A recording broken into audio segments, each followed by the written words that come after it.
Hello, my dear friends. This is Grish Rawat, and you are watching your channel Mardarsan Classes. So, my dear friends, students, and my brothers, मुझे ये आपको बताते हुए बहुत ज़्यादा खुशी हो रही है कि आपके प्यार और सहयोग से हमारा जो परिवार है धीरे धीरे बड़ा होता चला जा रहा है। आपने इतना प्यार दिया है, बहुत ही कम समय में आपने परिवार को काफ़ी बड़ा कर दिया है और मैं आशा करता हूँ कि आप इसी तरीके से अपने प्यार को मेरे ऊपर बनाए रखेंगे। तो देखिए दोस्तों, आज हम डिस्कस करेंगे बहुत ही इम्पोर्टेंट टॉपिक न्यूमेरिकल्स। आज हम डिस्कस करेंगे जो किसके ऊपर हैं दोस्तों, हेनरी लॉ। इससे पिछले वाले टॉपिक में दोस्तों हमने हेनरी लॉ को पढ़ा था और वो हेनरी लॉ किस पर बेस्ड है ये आपको पता है। नहीं पता तो आप पिछला लेक्चर देखिए, तभी ये आपको चीज़ें क्लियर हो पाएंगी। तो आज का जो पहला जो टॉपिक है हमारा वो न्यूमेरिकल्स हैं। जो न्यूमेरिकल किस पर बेस्ड हैं दोस्तों, हेनरी लॉ पे। इसके बाद आपके लिए कुछ असाइनमेंट भी है और उसको आपको सॉल्व करना है और सॉल्व करने के बाद में आंसर्स आपको कमेंट बॉक्स में देने हैं। अगर आपको सॉल्व नहीं हो रहा है, क्वेरी है मतलब आपको क्वेश्चन में कोई दिक्कत आ रही है, तो आप मुझे कमेंट बॉक्स में बताएं, उसके लिए मैं एक नई वीडियो बनाऊंगा। ठीक है दोस्तों, तो चलिए डिस्कस करते हैं हेनरी लॉ। तो हेनरी लॉ के बारे में देखिए हम क्या जानते हैं। इसमें सबसे पहले हमने फॉर्मूले पढ़े थे हेनरी लॉ में कि जो P है वो डायरेक्टली प्रोपोर्शनल है आपका सॉल्युबिलिटी यानी सॉल्युबिलिटी या मोल फ्रैक्शन x के। P is the pressure of the gas applied on the gas. And इसको जब आप हटाएंगे तो यहाँ पर क्या लगता था दोस्तों, आपको अच्छी तरीके से पता है, हेनरी कांस्टेंट। एंड आपका लगता था ये मोल फ्रैक्शन या सॉल्युबिलिटी।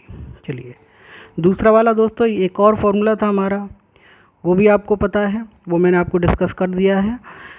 तो पहले क्वेश्चन की ओर चलते हैं। एनसीईआरटी का क्वेश्चन है, बच्चे बहुत ज़्यादा कंफ्यूज रहते हैं इस क्वेश्चन में, लेकिन अगर आप तरीके से इस क्वेश्चन को पढ़ेंगे, देखिए एक चीज़ मैं आपको बता देना चाहता हूँ कि क्वेश्चन का जो आंसर है उसके क्वेश्चन में ही छुपा हुआ होता है हमेशा। सबसे पहली चीज़ ये है कि आपको वो क्वेश्चन क्लियर होना चाहिए कि क्वेश्चन में गिवन क्या है और क्वेश्चन पूछ क्या रहा है। ठीक है, तो दोस्तों क्वेश्चन को पहले हम रीड करेंगे कि H2S है जो कि एक टॉक्सिक गैस है। ठीक है, इसका कहीं भी इस्तेमाल होता है, कोई दिक्कत नहीं है। इसकी जो सॉल्युबिलिटी है, देखिए यहाँ से ये क्वेश्चन बनता है, solubility of H2S in water. तो आप देख सकते हैं कि यहाँ पर H2S घुल रहा है, डिज़ोल्व हो रहा है, और किस में घुल रहा है, पानी में घुल रहा है। At STP standard temperature pressure. तो STP यानी कि यहाँ पर प्रेशर कितना होता है, स्टैंडर्ड 1 बार होता है दोस्तों, ये आपको पता होना चाहिए। ये सारी चीज़ें हमने 11th में पढ़ी हुई है। यहाँ पर क्या दे रखा है, सॉल्युबिलिटी किसकी दे रखी है दोस्तों, यहाँ पर H2S की सॉल्युबिलिटी दे रखी है। ठीक है, तो यहाँ पर आपको एक चीज़ क्लियर हो रही होगी कि 0.195 मोल पर केजी, यानी कि 1 केजी सॉल्वेंट में, 1 केजी सॉल्यूशन में सॉल्यूट के जो मोल्स हैं वो कितने हैं, यानी H2S के जो मोल्स हैं जो कि सॉल्यूट हैं। आप यहाँ पर देख सकते हैं कि ये जो पानी है, इस पानी में क्या डिज़ोल्व हो रहा है, H2S डिज़ोल्व हो रहा है।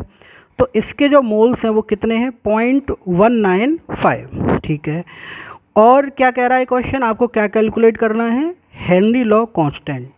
तो देखिए दोस्तों, सबसे पहले इस क्वेश्चन को हमने समझा कि इसमें गिवन क्या है और इसमें पूछा क्या गया है। तो आपको क्लियर हो रहा होगा यहाँ पर कि यहाँ पर जो हमें पूछा गया है वो हेनरी कांस्टेंट है, यानी KH की वैल्यू आपको यहाँ से निकालनी है। तो सबसे पहले हम गिवन में जाएंगे कि आपको क्या दे रखा है। तो आप यहाँ पर देख सकते हैं कि जो प्रेशर है वो प्रेशर कितना दे रखा है दोस्तों, यहाँ पर 1 बार दे रखा है। ठीक है, STP यहाँ से स्टैंडर्ड टेम्परेचर प्रेशर 1 बार है। सॉल्युबिलिटी कितनी दे रखी है आपको, 0.195 मोल पर केजी। देखिए इसको आप सॉल्युबिलिटी कह लीजिए या number of moles of solute कह लीजिए, क्योंकि सॉल्युबिलिटी किसकी होती है, जो आप सॉल्यूट डिज़ोल्व करते हैं। तो उसके कितने मोल्स दे रखे हैं दोस्तों, 0.195। चलिए, तो मोल्स ऑफ वाटर आप कैसे निकालेंगे, मोल्स निकालने के लिए फॉर्मूला आपको मैं पहले ही बता चुका हूँ, given mass upon molar mass. Na की वैल्यू आप किस तरह से निकालेंगे, गिवन मास। तो देखिए कि पानी का जो मास है वहाँ पर कितना दे रखा है, पर केजी। यहाँ पर केजी की बात हो रही है, तो पर केजी का मतलब आप कह सकते हैं यहाँ पर 1000 ग्राम लमसम, और इसका जो H2O का जो मोलर मास होता है, क्योंकि फॉर्मूला क्या होता है, given mass upon molar mass. तो यहाँ पर गिवन मास कितना है दोस्तों, यहाँ पर 1000 ग्राम है, और जो मोलर मास है दोस्तों वो कितना है आपका, इसका 18 ग्राम पर मोल है। तो यहाँ से जो वाटर के मोल्स हैं, जो कैलकुलेटेड मोल्स हैं, हमेशा इतने ही होते हैं। प्योर वाटर के जो मोल्स होते हैं वो 55.5 होते हैं दोस्तों, ठीक है। तो यहाँ पर देखेंगे कि जो मोल फ्रैक्शन है, ठीक है, क्योंकि एक्स का मतलब क्या है यहाँ पर दोस्तों, मोल फ्रैक्शन। तो मोल फ्रैक्शन क्या होता है आपको पता ही है, ये मैं पुरानी वीडियोज़ में डिस्कस कर चुका हूँ। अगर आपको पुरानी वीडियोज़ नहीं देखी हैं तो आप पहले पुरानी वीडियोज़ को देखिए, तब ये सारी चीज़ें आपको क्लियर होंगी। तो H2S देखिए, वाटर के मोल्स कितने हैं, इतने, ठीक है। H2S के मोल्स कितने हैं, इतने। इसके रेस्पेक्ट में किसके निकालने हैं, इसी के। तो इन दोनों को आप ऐड करेंगे, और जब आप ऐड करेंगे इनको तो ये आपका निकल के आएगा 55.695, ऊपर आएगा आपका 0.195। जब आप इसको सॉल्व करेंगे तो ये आपने क्या निकाला, x की वैल्यू निकाल दी दोस्तों। यहाँ पर क्या निकाल दिया, x की वैल्यू, ठीक है। तो x की वैल्यू दोस्तों कितनी निकल के आई यहाँ पर, 3.5 इंटू 10⁻³ तो ये चीज़ आपको दोस्तों क्लियर हो रही होगी कि कहाँ से ये वैल्यू निकल के आ रही है। क्वेश्चन से ही सब कुछ आपको यहाँ पर दे रखा है। तो पहले आपको क्वेश्चन को समझना है कि क्वेश्चन क्या कह रहा है। देखिए फॉर्मूला आपको पता ही है, फॉर्मूला हेनरी लॉ का आपको पता ही है, पहले लास्ट लेक्चर में हम डिस्कस कर चुके हैं, P = KH(x), ठीक है। तो यहाँ पर आपको निकालना क्या है, आपको x यहाँ से पता चल गया, KH की वैल्यू निकालनी है। तो आप KH को इधर ले जाएंगे तो KH किसके इक्वल हो जाएगा दोस्तों, आपको पता ही है, P/x के, x जो कि मोल फ्रैक्शन है।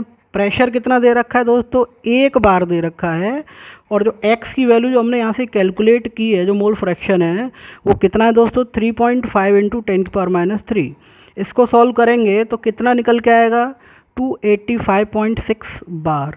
आशा करता हूँ ये आपको क्लियर हो गया होगा। एक एक चीज़ मैंने बताई है, आप देखिए इसको, सारी चीज़ें बहुत क्लियर हो जाएंगी, ठीक है। अगला जो क्वेश्चन है दोस्तों, it is also very very important question. कोई भी चीज़ अगर आपको क्लियर नहीं होती है तो आप कमेंट बॉक्स में आप मुझे कमेंट करके पूछ सकते हैं कि सर ये कहाँ से वैल्यू निकल के आई है।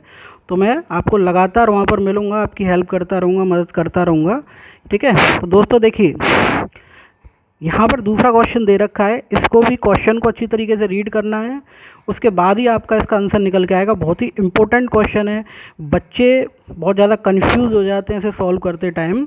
तो कंफ्यूज नहीं होना है, आपको देखना है कि वैल्यूज़ आ कहाँ से रही हैं। तो आपको सबसे पहले गिवन क्या है, क्या निकालना है, ये चीज़ें आपके माइंड में होनी चाहिए। आप डायरेक्ट क्वेश्चन सॉल्व करना स्टार्ट कर देंगे तो क्वेश्चन आपका कभी भी सॉल्व नहीं होगा। तो सबसे पहले आप यहाँ पर ये देखिए कि जो हेनरी लॉ कांस्टेंट है फॉर CO2 इन वाटर, ठीक है, यानी हेनरी लॉ कांस्टेंट है फॉर CO2 इन वाटर, यहाँ पर गिवन है KH की वैल्यू। आप समझ रहे होंगे KH की वैल्यू 298 केल्विन पे आपको यहाँ पर गिवन है। उसके बाद क्या कह रहा है क्वेश्चन, कैलकुलेट द क्वांटिटी। समझ रहे हैं ना दोस्तों, क्वांटिटी निकालनी है, वेट निकालना है। यहाँ पर किसका वेट निकालना है, CO2 का, लेकिन किस में निकालना है, 500। 1 लीटर में नहीं निकालना है। यहाँ पर देखिए ध्यान दीजिए, 1 लीटर में आपको यहाँ पर वेट नहीं निकालना है CO2 का, 500 ml में निकालना है, जिसको पैक किया जाता है, ठीक है ना, कितने प्रेशर पे, 2.5 atm of CO2 pressure at 298 kelvin, ठीक है। ये तो हमने क्वेश्चन पढ़ा और इसमें हमें समझ में आया कि कितना CO2 डिज़ोल्व होगा, कितना CO2 डिज़ोल्व होगा 500 ml में। ये क्वेश्चन में आपको निकालना है, ठीक है। ये चीज़ आपको क्लियर हो गई होगी, कुछ भी कठिन नहीं है दोस्तों, इजी है बहुत। तो आप यहाँ पर देख सकते हैं कि गिवन क्या है आपको। सबसे पहले प्रेशर देख लीजिए आप, ठीक है। प्रेशर कितना दे रखा है, 2.5 atm, ठीक है, 2.5 atm। और ऊपर वाला देखिए जो प्रेशर दे रखा है वो कितना दे रखा है, हेनरी कांस्टेंट की वैल्यू 1.67 इंटू 10⁸ पास्कल। तो ये तो देखिए दोस्तों अलग अलग यूनिट हो गई, प्रेशर की 2 अलग अलग यूनिट कभी भी इस्तेमाल नहीं होती हैं, आपको इंटरचेंज करना ही पड़ेगा। तो यहाँ पर आप देख सकते हैं कि ये पास्कल है और ये atm है। तो यहाँ पर जब आप इसको पास्कल को atm में चेंज करेंगे, ठीक है, तो किससे मल्टीप्लाई कर देंगे दोस्तों, 2.5 ATM को हम पास्कल में चेंज करेंगे यहाँ पर 2.5 और 1 ATM किसके इक्वल होता है 101,325, ठीक है ना, पास्कल के इक्वल होता है। तो यहाँ पर जब आप इसको मल्टीप्लाई करेंगे तो मल्टीप्लाई करने पर आपको वैल्यू मिलेगी 253312.5 पास्कल, ठीक है। देख पा रहे होंगे आप, समझ में आ रहा होगा आपको क्यों ज़रूरत पड़ी, क्यों ATM को पास्कल में चेंज किया, ठीक है ना, क्योंकि यहाँ पर दो अलग अलग वैल्यू दे रखी हैं। तो ये ईजी रहेगा कि आप ATM को पास्कल में कन्वर्ट कर दें। दूसरा यहाँ पर आप देख सकते हैं कि जो KH की वैल्यू है, हेनरी कांस्टेंट की जो वैल्यू है आपको यहाँ पर गिवन है, KH की वैल्यू कितनी दे रखी है दोस्तों 1.67 × 10⁸ पास्कल, ठीक है। यहाँ पर ये जो गिवन है ये KH की वैल्यू है। अब ये देखिए कि वाटर के कितने मोल्स होंगे, ठीक है। बात यह है कि वाटर के कितने मोल्स होते हैं, तो ये तो आपको पता ही है, क्योंकि 1 पर लीटर की बात होती है। तो वाटर के मोल्स हमेशा क्या है, प्योर वाटर के मोल्स हमेशा कितने होते हैं 55.5। क्लियर है, कोई दिक्कत यहाँ से नहीं आनी चाहिए। अब यहाँ पर हेनरी लॉ का फॉर्मूला लगाइए, pressure of CO2 equal to KH solubility यानी मोल फ्रैक्शन ऑफ CO2।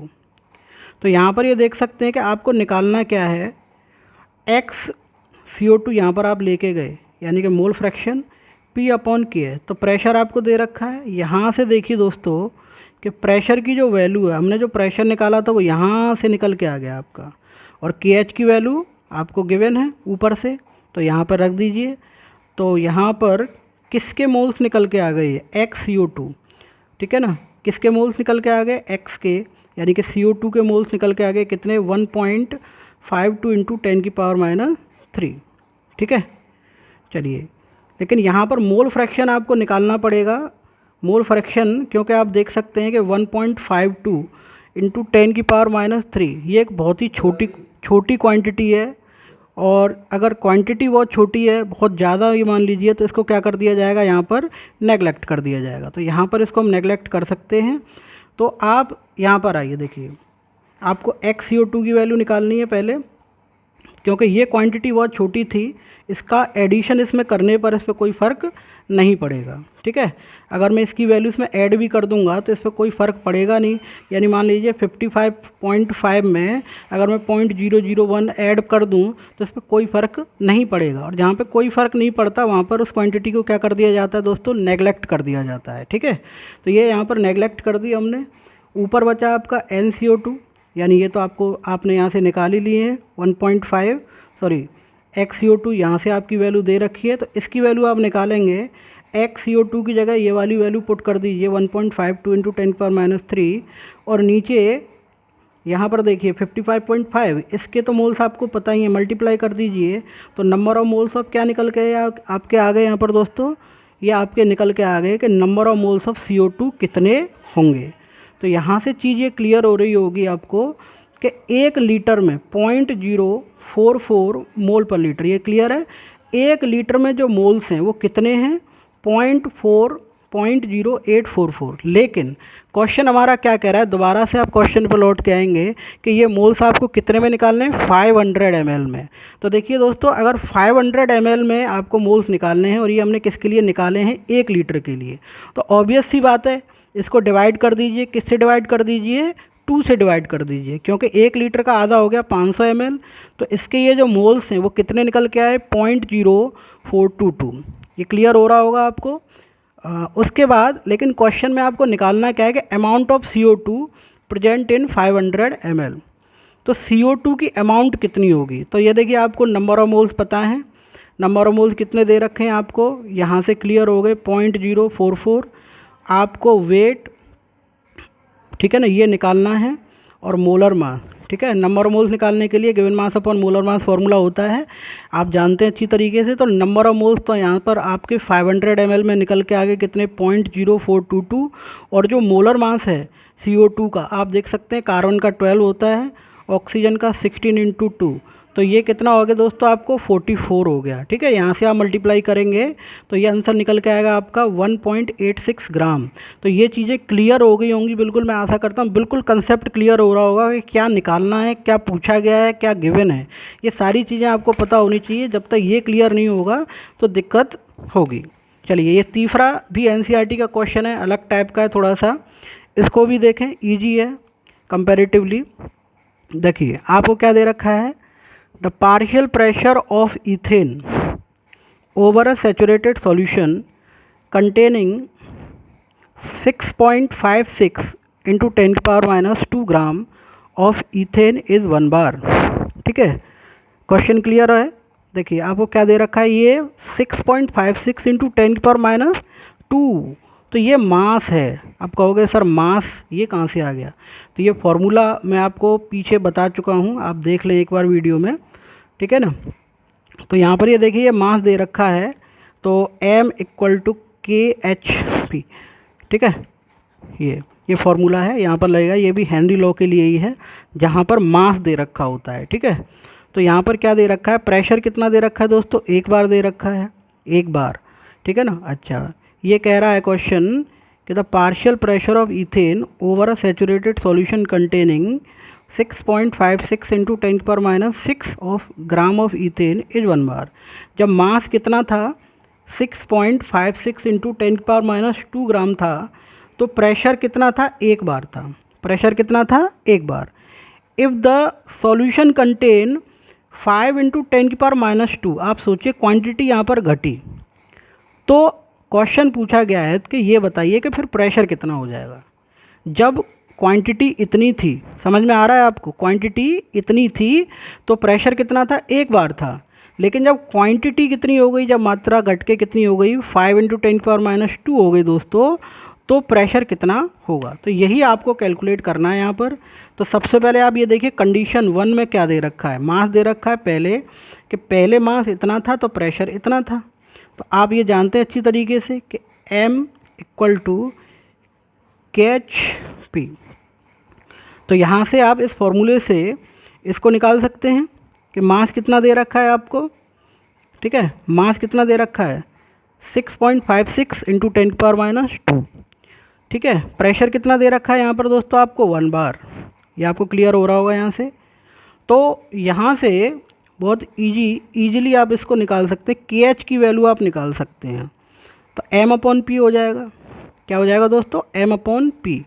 तो यहाँ पर मास कितना दे रखा है, 6.56 इंटू 10⁻² ग्राम, और प्रेशर कितना दे रखा है, 1 बार। ठीक है, तो ये आपकी जो KH की वैल्यू है वो क्या निकल के आएगी, आप देख सकते हैं यहाँ पर 6.56 इंटू 10⁻² निकल के आएगी। ठीक है दोस्तों, तो यहाँ पर आप देखिए कि इस फॉर्मूले को लगाइए, फॉर्मूला लगाया तो यहाँ से ये वैल्यू निकल के आई। अब केस सेकंड देखिए, केस टू क्या कह रहा है यहाँ पर, कि मास कितना हो गया आपका दोस्तों, 5 इंटू 10⁻²। समझ में आ रहा होगा आपको कि जो मास है वो कितना है, सेकंड केस में 5 इंटू 10⁻² है। तो फिर आपको यहाँ पर प्रेशर बताना है। ठीक है, क्या बताना है, प्रेशर, क्योंकि KH की वैल्यू तो आपने ऊपर से कैलकुलेट कर लिया दोस्तों। तो जब आपने KH की वैल्यू यहाँ पर ऊपर से कैलकुलेट करनी है, मतलब कर ली है, तो आप यहाँ पर देखिए प्रेशर कितना लगेगा, m/kh, m/kh। तो KH की वैल्यू आपने ऊपर से कितनी कैलकुलेट की थी दोस्तों, 6.56 इंटू 10⁻², और मास कितना था, किसके लिए निकालना है आपको, 5 इंटू 10⁻² के लिए।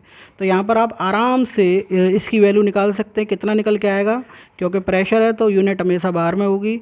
तो 76.21 क्लियर हो रहा होगा, सारी चीज़ें क्लियर होंगी दोस्तों। तो ये आपके हेनरी लॉ के न्यूमेरिकल्स हैं, और इसके ऊपर मैंने कुछ आपके लिए असाइनमेंट बनाया दोस्तों, तो आप इसको इन क्वेश्चनों को करिए।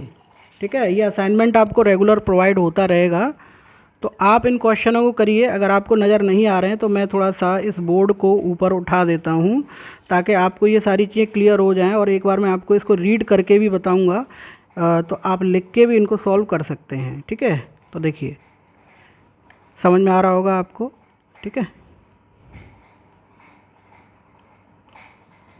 चलिए, तो क्वेश्चन मैं बोल देता हूँ। पहला क्वेश्चन है आपको, Henry law constant for N2 at 293 Kelvin is 76.8 kilobar.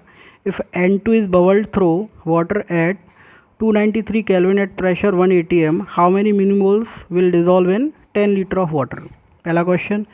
दूसरा क्वेश्चन है दोस्तों, how many kilogram of oxygen gas can be dissolved in 1 decimeter cube of water at 20 degree Celsius if its partial pressure is 0.20 atm kh for O2 at 20 degree Celsius is, के H की value आपको दे रखी है 4.58 into 10 की power 4, this is 10 की power 4। Clear हो रहा होगा। उसके बाद तीसरा question, O2 is bubbled through water at 293 Kelvin assuming that O2 exert a partial pressure of 0.98 bar. Calculate solubility of O2 in gram per liter. kh for O2 38.84 kilo बार। ठीक है दोस्तों, clear हो रहा होगा। ये वाला क्वेश्चन काफ़ी important है। ये क्वेश्चन नहीं आता तो आप मुझे कमेंट बॉक्स में पूछेंगे सर नहीं आया, तो इसके लिए मैं सेपरेट वीडियो बनाऊंगा।